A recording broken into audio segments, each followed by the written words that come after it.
We are live and on the air. So I'm Kristen Whiteman. I am Margie And you Nickel. are. Margie. Should we just start? Question number 1. What doctrine in Wilbur's heart drove him to advocate? Why is the doctrine of the family so important to have in your heart to be passionate and persistent? All right. What I got out of it is that we all are created equal, and I like the little situation that with the guys whipping the horses, that he got out and just stopped and was like, hey, you just stop beating him, and he'll get up, and if you, no matter who we are, we'll be the same, created the same. And it comes to, I think, the 12th article of faith is where it came to mind about how we different how does it go? The different truths that there are in the world for us. I think it was the 12th. So.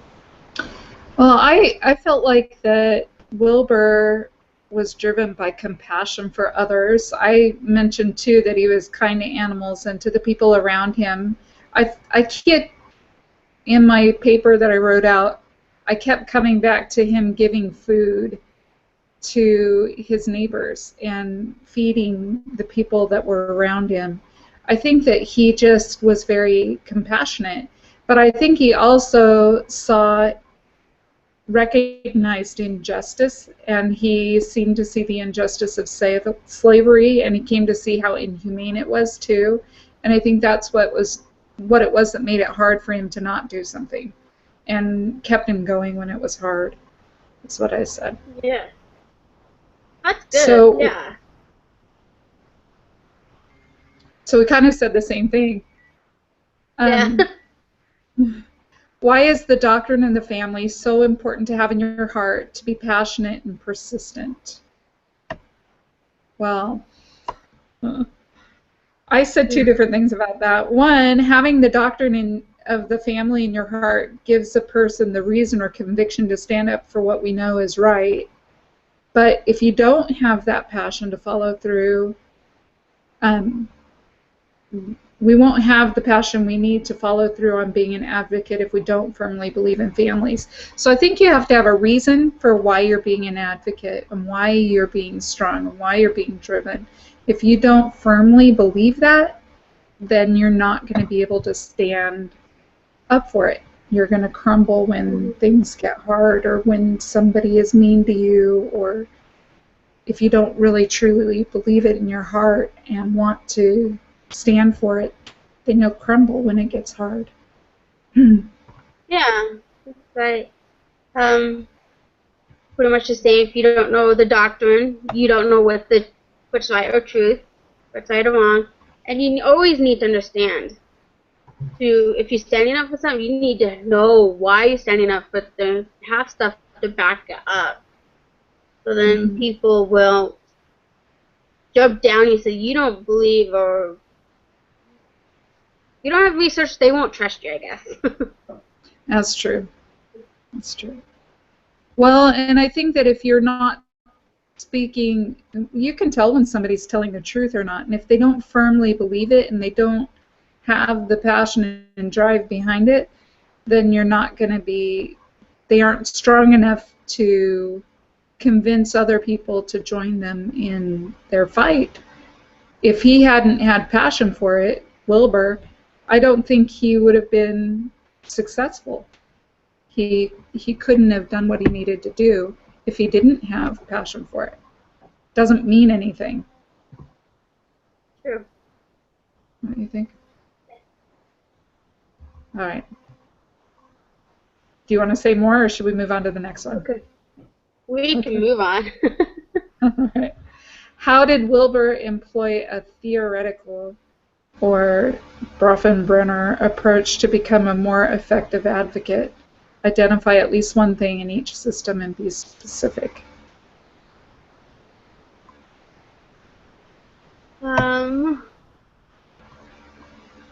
Is that the micro stuff? Mhm. Okay.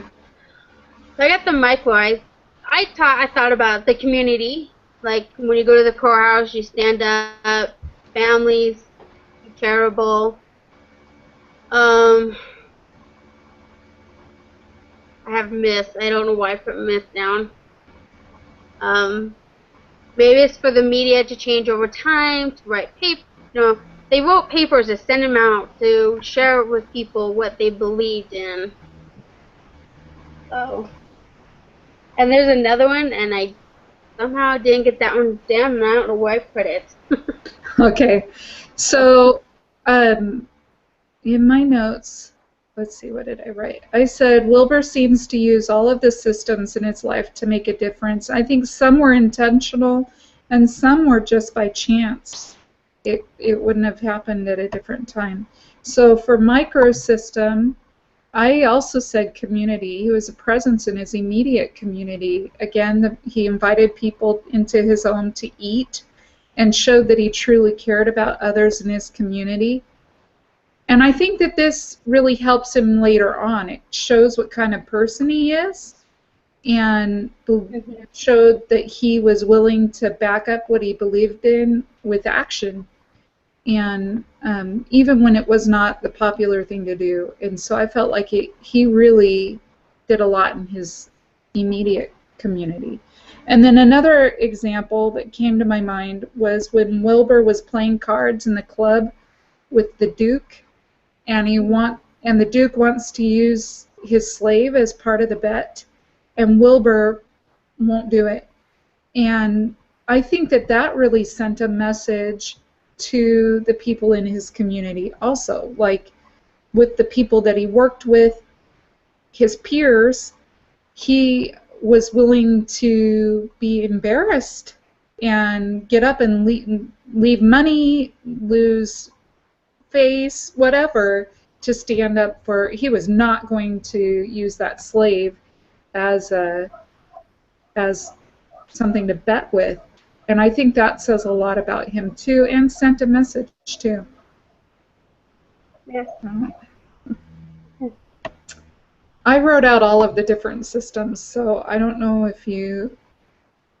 Well, so for the mesosystem, which is like two microsystems together, I said Wilbur was able to work with his peers to try to influence his community. So I think he used the two of them together when he stood up on that slave ship, when the party boat going by, they were having the dinner, the pleasure cruise. He stood up there and said, "Can you smell the rot of the dead people, the dead slaves, and all of that?" But I think that using his peers to influence his community also was a good use of using his mesosystem. And then, did you say anything for mesosystem? I don't want to shortchange you. No, okay. I just had the micro myth. Oh, okay. On exosystem, so exosystem is more like schools and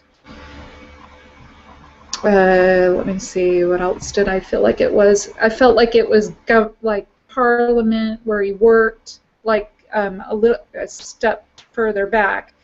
And what I said about that one was Wilbur decided that he would be more effective in achieving his goal of abolition if he led a life in politics instead of religion.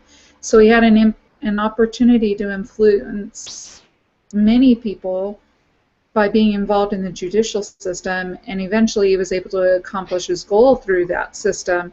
And I think that he was successful in accomplishing what he wanted to by using Parliament. And then for macro system, that to me is like society in general. And I felt like for him that was the country, and I felt like he was successful in using the macro system too, because he was able to get a petition. He was able to get people to recognize that abolition, that they needed to be a part of that, that it was, slavery was an issue. and he got the message out into society, and I felt like it was obvious that he had, because all of those people signed the petition to stop slavery. And so he was able to help people in society see that it was an issue. And I think that was huge in helping his cause. And then Chronos system to me is like time and historical events. And I think that he used this system too. He had to let time go by. He worked for a long time to fight slavery, but different things had to happen in the country, like the war and the change. Even when they did pass that law about the flags on the ships, time had to go by and things had to happen. The ship owners had to lose a lot of money before he was finally able to,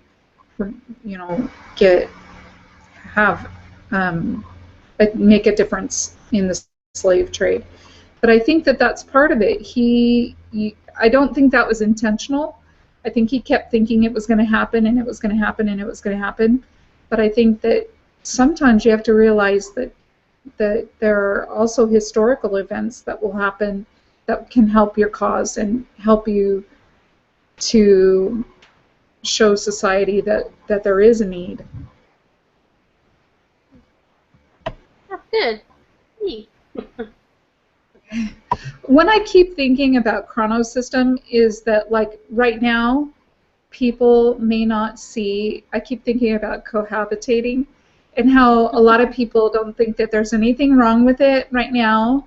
And I think that in several years from now, though, people will begin to realize that families get fractured when they're not, when people can come and go from a relationship like they do in cohabitating situations, and that's not good for kids. And so I think I finally saw what it was that we were supposed to learn about that particular system. Didn't think of it. Okay. Do you want to say any more about Bronfenbrenner's systems? No. Okay. So number 3, how did Wilbur and his fellow advocates do and share their research? What evidence did they provide to persuade those opposing or on the fence? What did you say? What I said is, like, they told stories about the slave boat, like you mentioned. He was on the boat when they was passing. People went out to the other lands to see what was going on, and those slaves told him, he's coming. This guy's gonna come and save us. They wrote papers, they wrote books to get people to read, to understand, to sign up for them. They stopped using sugar. First they used sugar that wasn't made by slaves, but then all of a sudden they just stopped using it altogether. And then, they just got people's stories and how they were hurt pretty much just on the boat or other passing by people, just hearing things, just passing. I didn't think about the sugar one. That is a good example. Yeah. So I have a lot of those who oppose. Yeah. Those who were sitting on the fence, I don't know how to explain that. Well, it took them a while to get him in there. One of the things, I said a lot of the same things you did about, they wrote books and they showed examples, and the society people smelling the rot of the ship and all of those examples too. I think too, I wrote, Wilbur kept this issue in the public eye by continuing the fight for so long. He didn't let it go. And I think that's important to remember, because they could have given up, but they kept looking for different ways to keep it in the public eye and to share stories and to continue on with it. They didn't ever give up. They just kept fighting it and fighting it and fighting it. And I think that that is a big part of it too. Not only did they do and share research, but they continued to look for different ways of doing that when they didn't succeed. And I think that that is a big lesson. And also, I thought it was interesting that that preacher monk guy didn't write his story until later on. And I think he personally had to get to a place where he could tell his story, but I think it showed another perspective, and I wonder if that was also really helpful in showing the opposition, persuading the opposition that what they were doing was wrong. Here was somebody who had participated in it and then felt remorse and felt bad about what he'd done and wanted to change it and wanted to pay restitution for what he'd done. And I think even that would be really convincing to me, I think, to hear a story of somebody who'd been involved in it and how he felt so yucky about it. Yeah. I guess that's kind of like repentance process. Yeah. So we have to get to that part of repenting and forgive. Well, and I wonder if that's sometimes an issue with people who like abortion. If you feel bad about it, then you wouldn't do it. But I think sometimes it's getting to a point where you can see what you're doing is wrong. And I wonder if sometimes people aren't educated enough to understand that what they're doing is wrong. They don't have that same, well, like with abortion, I think a lot of people don't have the same beliefs. They don't have a belief that it's wrong. And so a lot of people I think that a lot of people who oppose abortion try, and I think that's why they show like gross pictures of things to try and shock people into realizing that what they're doing is wrong. And I can see this is kind of the same thing. It was shocking to hear about what happened and to see like the rot of the ship, the stink of it. That would be that would be really convincing. Yeah. Okay. You want to move on to the next one? I think we answered all of them. Yeah. Okay. Number 4. How does the film portray the importance of working together as a group, and what has family advocacy group work taught you? So the first part, how does the film portray the importance of working together as a group? What did you say? Oh, I put when you work on a problem, you'll get the problem solved, but you always will have roadblocks no matter what will happen in your life. And certain problems, but when you get past those roadblocks, everything will come together at the end. And I think that's for the first one. I have all my answers together. I didn't separate them. Oh, okay. What is taught?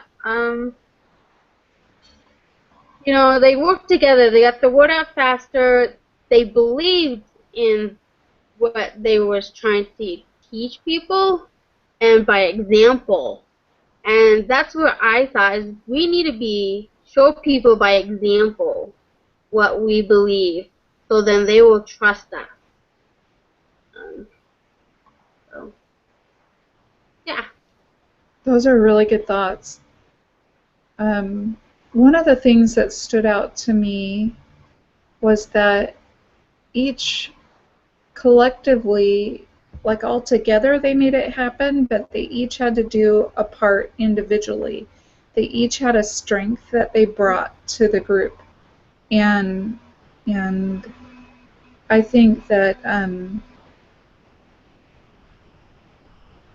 that is really important, in my opinion, that each part of the group was important. If one person had not been there and had not done their part, then they wouldn't have been able to do what they needed to do as effectively.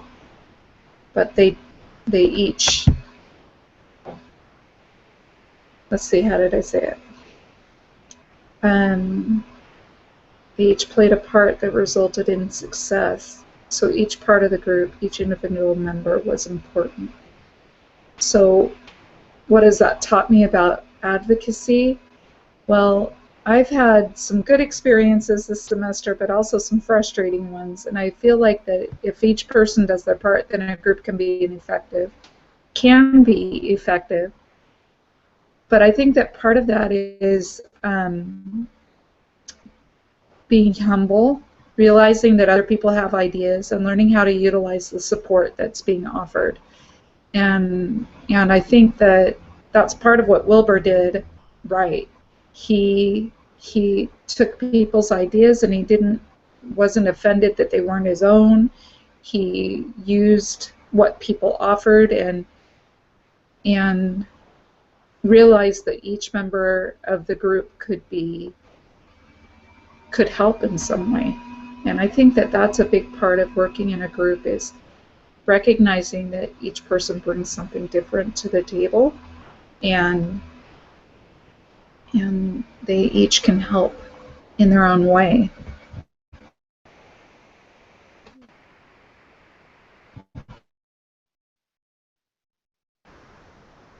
That makes sense. And about how Richard Wilkins couldn't have done what he did either without a successful group of people supporting him and helping him. So it seems like that when you're advocating for something, that being a part of a group makes it stronger. It means you can reach further and do more. Sure, that's very good. I want to write that down. I just had that thought. Oh.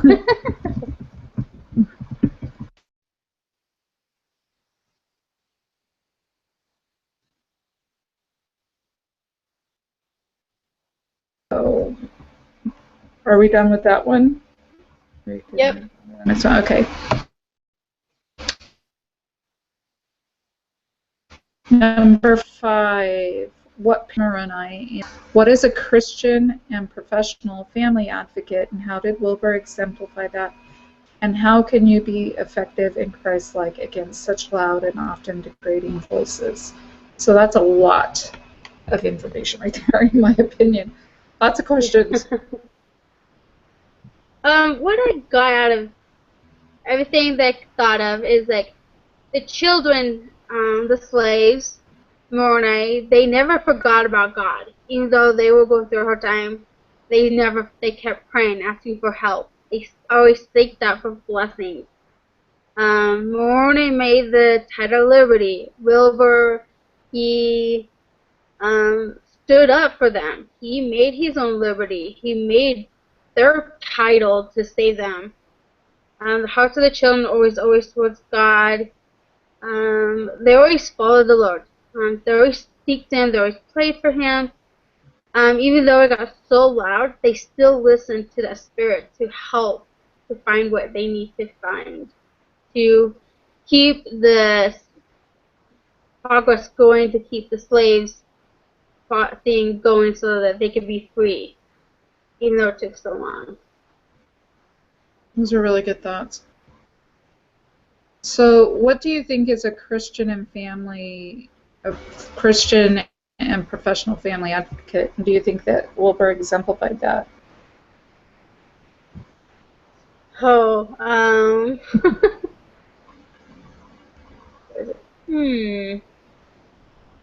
all I can think of is he stood up, he showed example, he helped others. That's all I can think of right now. Yeah.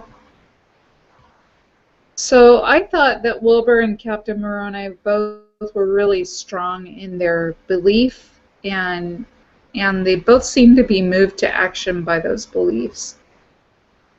And so they both had integrity and stood firm in their convictions. And they both were standing up to those who were selfish and greedy, is what I said about them. And then what is a Christian and professional advocate? I feel like it's a person who keeps their beliefs and values intact while being able to effectively advocate for their cause, like Wilbur and Captain Moroni. They didn't ever compromise their integrity. They didn't change their beliefs, or they always both are so strong. And like Wilbur, even when his health was so bad, he still, I think that he was kind of almost plagued by having those nightmares and stuff in the night while he was trying to recover at his friend's house. I felt like that he still was feeling like, okay, I'm not doing everything that I should. He was still had integrity, even when he was so ill. And I don't know. To me, that's being true to what he felt like he had made a promise to God, and I felt like that was part of it. I don't know. No, that's good. How can we be effective and Christ-like against such loud and often degrading voices? Wow. What do you think?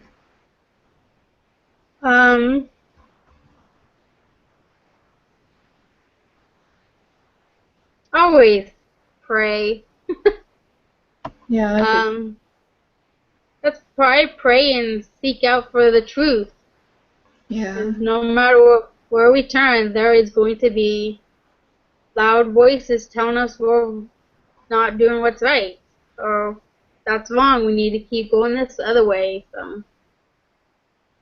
Yeah, that's what I said too. Rely on the Holy Ghost to help guide. Be courageous, be humble, stay focused, have charity, be willing to forgive. I think we have to try and remember that the opposing view, they think that they're right, and they're just as passionate as we are. And so I think we need to allow people to say what they're going to say and to be understanding that their views are different than ours, and that's okay. And maybe try and find common ground. And to do that, I think we need to have charity and forgiveness. I do think you're right. We have to rely on what's true. Yes. That's all I said. Okay. All right, number 6. Marcia Barlow spoke on persuasive speaking and writing. Did Wilbur and others exemplify any of Marcia's ideas, and how so? What I thought is he kept us involved. He never let it go. I was always drawn to the movie. Even though I had to stop the movie and go help the kids, I was like always thinking, I was like, oh, what's happening next? What's going to go on? Their language with their emotions kept me going. And it was civil and political. There was like a lot of leadership going on, but it still kept me like, I don't like listening to political and leadership, but it still kept me going forward. They're like, oh, what are they going to say next? Is this going to pass? Or is this going to help these people? Yeah. They had I think you're right. Part of it was they were so passionate about it and they wanted to make it happen so badly that they were willing to stick with it. I also think that part of it was that they shared their own personal stories. Like the man who had been a slave writing a book about his experiences, and then also the monk guy who wrote about his experiences in the slave trade. I think that both of those were huge in helping to persuade people to listen, and they were telling true stories, and it really had happened to people who were there. And I think that was a big part of it. I also think that Wilbur helped people to see what it was that was wrong, that slavery was wrong, but he also gave them a way to do something about it. Sign this petition and join us in our cause and buy this ex-slave's book and, you know, be a part of the solution. And I think that a lot of times people need to know what they can do. That's part of being persuasive, is to give people something to do so they feel like that they can take action. And I felt like he did. He gave them a reason to take action, something to do. And I felt like a lot of what he was up against, a lot of what they were up against, was that slavery made a lot of money for some people, and I think that's really what they were fighting against. And also, I felt like Wilbur and the others in his group were very knowledgeable about their issue. They really sought out examples of, it wasn't just general information, it was really personal information, but that was part of doing the right, good research. From the earlier question, they kept going, they kept asking and finding out more stories and telling of more examples, and they were very knowledgeable about slavery, and I think that gave them confidence and helped them to speak with authority, which can be persuasive too. That's good, yeah. Okay. You're nice. Yeah. All right. Do you have any more you want to say about it? Nope. Okay.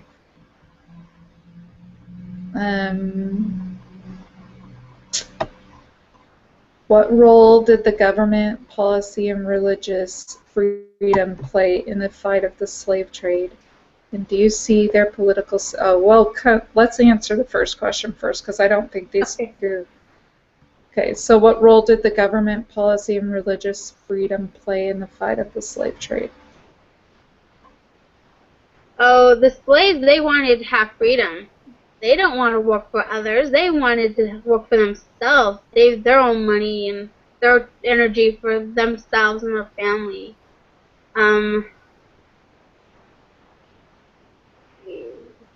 Sorry, my notes all mixed up with my questions. Yeah. People just wanted to have the power just to use them, but the slaves didn't. Yeah, that's good for that first one. I said that government and policy, I felt like, was what the whole fight was centered on. Wilbur was trying to get the government to pass policy about slave trade, and so I felt like the government and policy played a big role in the issue, because they were trying to use government to establish policy to fight slaves for slavery, or no slavery. And then, so I felt like that they were huge their roles were huge in this, but I also felt like religion played a more subtle role. You know, first of all, Wilbur seemed to feel that he was being called to fight this issue by God and to be an advocate, and I felt like so religion did come into it, because he felt like it was his calling to do that. And then I also felt like it came into play with the two different preachers that were in the movie. The one preacher was part of the group, and do you remember, he stood up and started preaching from the pulpit about slavery, and all the people were leaving the church. And so he did use his position as a religious leader to try and share the message of what was wrong with slavery, and it was wrong to enslave another person. And then I also felt like that whole idea of the man who was the monk preacher guy, I don't know what he was, I guess he was a monk, But I felt like the idea of him trying to gain forgiveness and give restitution by writing his story, I felt like his whole life, the example of his whole life in becoming a religious figure was like his sacrifice, like his restitution for being involved in slavery. And so I feel like that actually was part of it, played a big role in helping people. I don't know. I do think it was part of it. So do you see their political system as being pro-family? What did you say? I'm interested. No,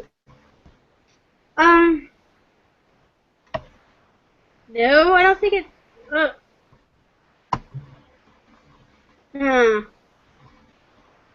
I didn't think so either. I didn't think that they were really pro-family. I think that the members of parliament were more concerned about their wealthy constituents, the people who owned the slaves. Like that one guy kept saying, you know, all of the people in my area own slaves. And so I think they were more worried about not getting rid of slavery because they were worried about making the wealthy people who were in control happy, because really they were in control, right? That's what I thought. Well, if they lose... Go ahead.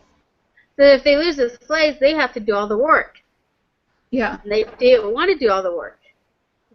Or pay a lot of money to have somebody else do the work and then not make as much either. And I think that changed as not only as society started to show that they were concerned, but I think it also changed as the country experienced change with the war, and then with all of that happened with the boats, and they couldn't have the slaves. Yeah. I think that it did. That it brought the powerful people low, and then they were able to be pro-family. But up until then, I don't think that they were. I think they had to experience change before they could. Yeah.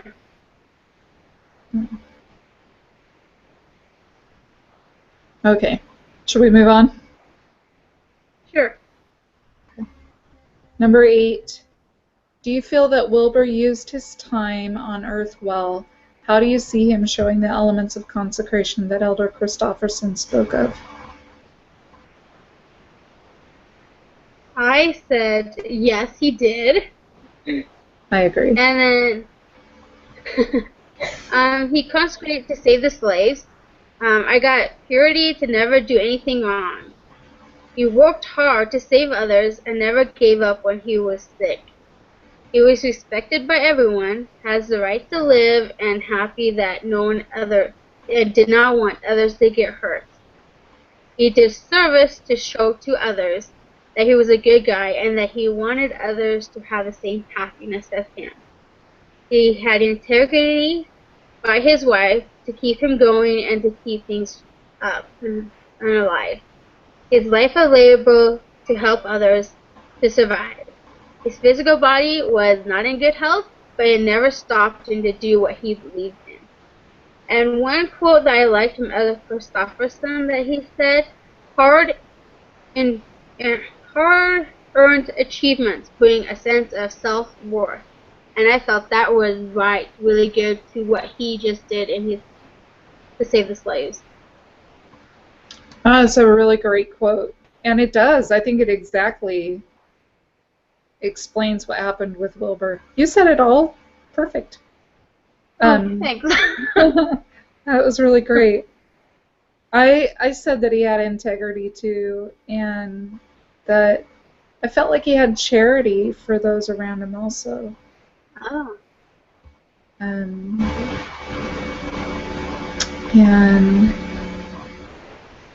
let's see, what else did I say? Kind of was turning it to myself too. When we enter into a promise with, this is one of the things I said too, was when we enter into a promise with God, we know that God will support us when we do our part. And I felt like God showed that he was honoring his part of the promise by giving Wilbur help when he was at his very lowest. God helped Wilbur to find a partner who would give him the support he needed at that very difficult time in his wife. So when he was very, very low, at the lowest point he seemed to be at, that's when he found his wife and partnered up with her, and she gave him what he needed to get through that difficult time and to get over that low time and to continue on and be successful. And I felt like that was part of the gift that Heavenly Father gave him too. Yeah. I don't know that that's really an element of consecration, but that's what I think when we consecrate ourselves to do what we feel prompted to do, then we also receive the support that we need. Heavenly Father doesn't just leave us by ourselves. Good.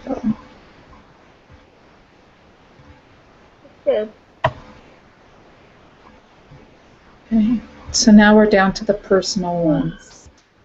Yeah. So it says, are there any other profound thoughts or personal insights from the movie that are related to child and family advocacy?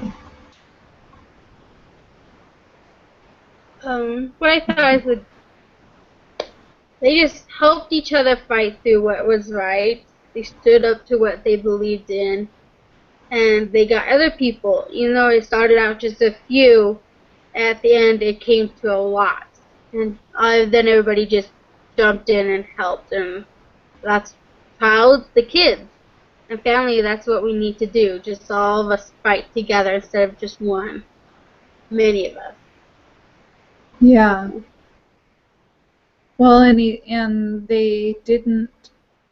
I think that another good example to me was that they didn't ever give up.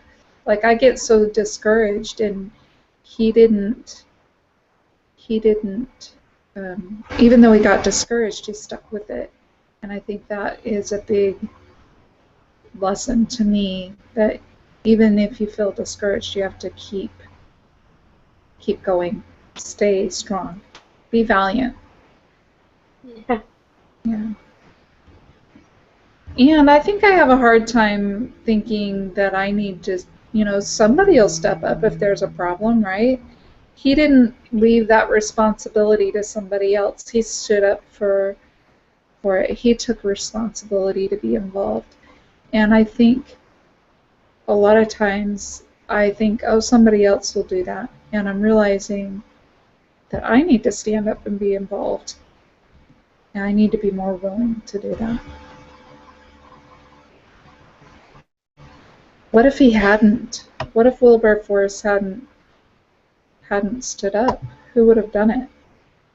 I don't know if nobody else did. So it might have just been still the same back then. Probably nothing would really happen. Or maybe it would have taken a lot longer, and a lot more people would have lost their lives, and I don't know. It's kind of sad to me. Okay. So number 10, what was your understanding of the doctrine of the family at the beginning of the semester, and how has it changed? Oh, really didn't have a whole lot of understanding, I guess I would say. But now, as this last week, what I got out of is we need to stand up,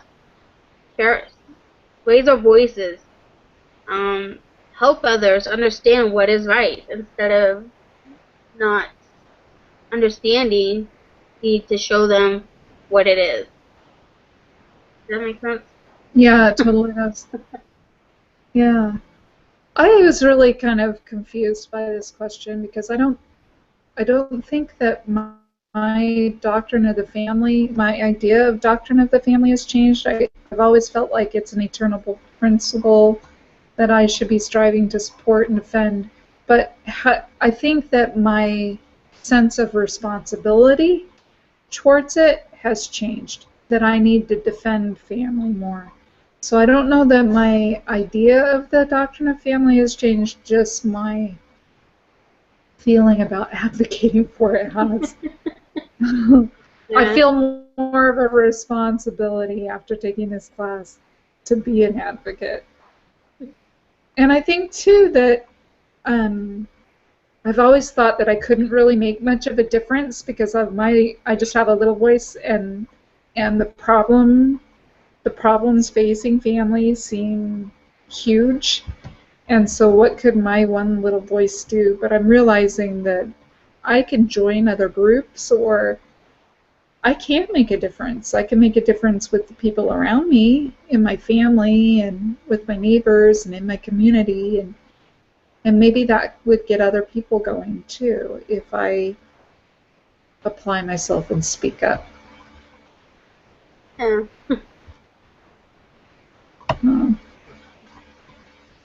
Are you involved in school with your foster kids? Yes, I got one in school, and so I'm always there helping out with his schools and stuff.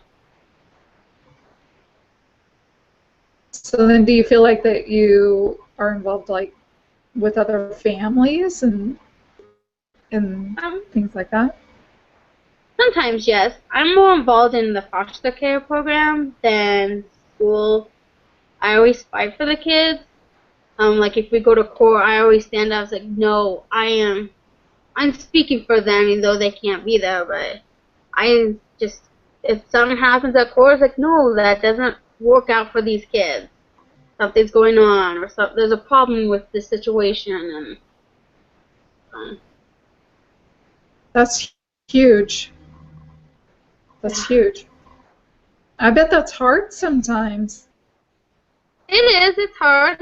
We have this one little one. We're hoping to adopt, but the mom's also wants to get back in his life, and he doesn't want his mom. He wants us. So it's a struggle right now, but just trying to show her, if you want to be the mom, you gotta really put effort into it to show him. And she's not really doing so good, and so it's hard to explain to them and to the judge what this kid is feeling and trying to tell us, even though he's 3 years old, and he can't really, but it's hard. That is hard. So the last question is probably really easy for you. It says, picture your spouse and children, current or future, and write down some thoughts about how they will benefit from you taking this class. It sounds like you're already an advocate, that you already do that. Yeah. I tried protecting. I try to teach them that God is always there with them, so we always have to pray for them. And trying to teach them, you need to be good listeners. Listen to the whole situation before you jump to that conclusion of what's happening. So I kind of feel like well, that's a different thing. I feel like I've been an advocate for a long time and I didn't realize it, like when my kids were young, because my kids are all older now. I have one married and has her own kids and doesn't live with me anymore, and another one away at school, and one on a mission, and I only have one at home. And so I feel like that my kids are already gone. And that I missed out on a lot of opportunities. But thinking back about it, I think that I was a lot more of an advocate than I realized I was, because I really tried to get my kids and my husband to be involved in our community and to try and make a difference, even in a small way. My husband has coached sports, and he's involved in different programs with his job that require him to be an advocate for families and children. So That's one of the things I said, is that my husband and I have had some goals about supporting families throughout the years, but now I feel like we have a more concrete outline of what we are trying to accomplish with our goals from this class. I feel like I have more direction, and that I know what to do to defend families now. Before, I think I kind of just knew that I wanted to be involved in some way, but I wasn't sure how to do that. So I feel like it's given me more direction. That's good. So, well, I think that's it. We've answered all the questions. All right. And do you have any other comments you want to add to it? Nope. I just need to go through my paper and make it better. Okay. Me too. I'm going to go back through and write down some other notes. Thank you so much for meeting me, Margie. No problem. Thank you. Good luck. I will post this. You know what I'll do Okay. is I will post it in mine, but I'll also send you the link so you can post it in yours too if you want to. Yeah, that would be great. Okay, Have I'll a great. do that. Thank you. All right. Thank you. Yep. See ya. Bye. Bye.